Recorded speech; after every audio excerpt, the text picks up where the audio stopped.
झूठा।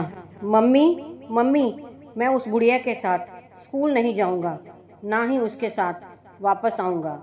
मेरे 10 वर्ष के बेटे ने गुस्से से अपना स्कूल बैग फेंकते हुए कहा तो मैं बुरी तरह से चौंक गई। यह क्या कह रहा है? अपनी दादी को बुढ़िया क्यों कह रहा है? कहाँ से सीख रहा है इतनी बदतमीजी? मैं सोच ही रही थी कि बगल के कमरे से उसके चाचा बाहर निकले और पूछा, क्या हुआ बेटा? उसने फिर कहा, चाहे कुछ भी हो जाए, मैं उस बुढ़िया के साथ स्कूल नहीं जाऊंगा। हमेशा डांटती है और मेरे दोस्त भी मुझे चिढ़ाते हैं। घर के सारे लोग उसकी बात पर चकित थे। घर में बहुत सारे लोग थे, मैं और मेरे पति, 2 देवर और देवरानी, एक ननद, ससुर और नौकर भी। फिर भी मेरे बेटे को स्कूल छोड़ने और लाने की जिम्मेदारी उसकी दादी की थी।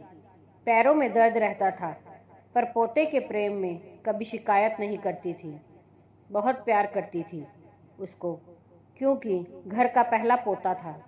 पर अचानक बेटे के मुंह से उनके लिए ऐसे शब्द सुनकर सबको बहुत आश्चर्य हो रहा था। शाम को खाने पर उसे बहुत समझाया गया, पर वह अपनी जिद पर अड़ा रहा। पति ने तो गुस्से में उसे थप्पड़ भी मार दिया। तब सबने तय किया कि कल से उसे स्कूल छोड़ने और लेने माँ जी नहीं जाएंगी।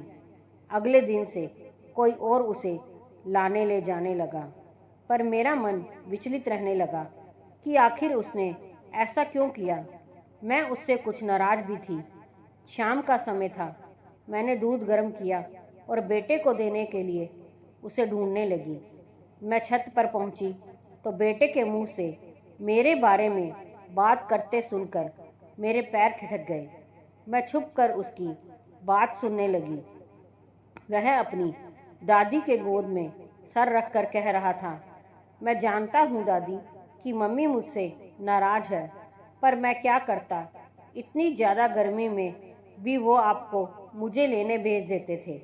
आपके पैरों में दर्द भी रहता है। मैंने मम्मी से कहा तो उन्होंने कहा कि दादी अपनी मर्जी से जाती हैं। दादी, मैंने झूठ बोला, बहुत गलत किया, पर आपको परेशानी से बचाने के लिए मुझे यही सूझा। आप मम्मी को बोल दो मुझे माफ़ कर दे। वह कहता जा रहा था और मेरे पैर तथा मन सुन पड़ गए थे। मुझे अपने बेटे के झूठ बोलने के पीछे के बड़प्पन को महसूस कर गर्व हो रहा था। मैंने दौड़कर उसे गले लगा लिया और सासू माँ के पैर पकड़कर क्षमा मांगने लगी और बोली, नहीं बेटे, तुमने कुछ गलत नहीं किया। हम सभी पढ़े लिखे नासमझों को समझाने का यही तरीका था। धन्यवाद बेटा। दोस्तों, अगर कहानी पसंद आई हो तो लाइक, सब्सक्राइब, शेयर ज़रूर कीजिए।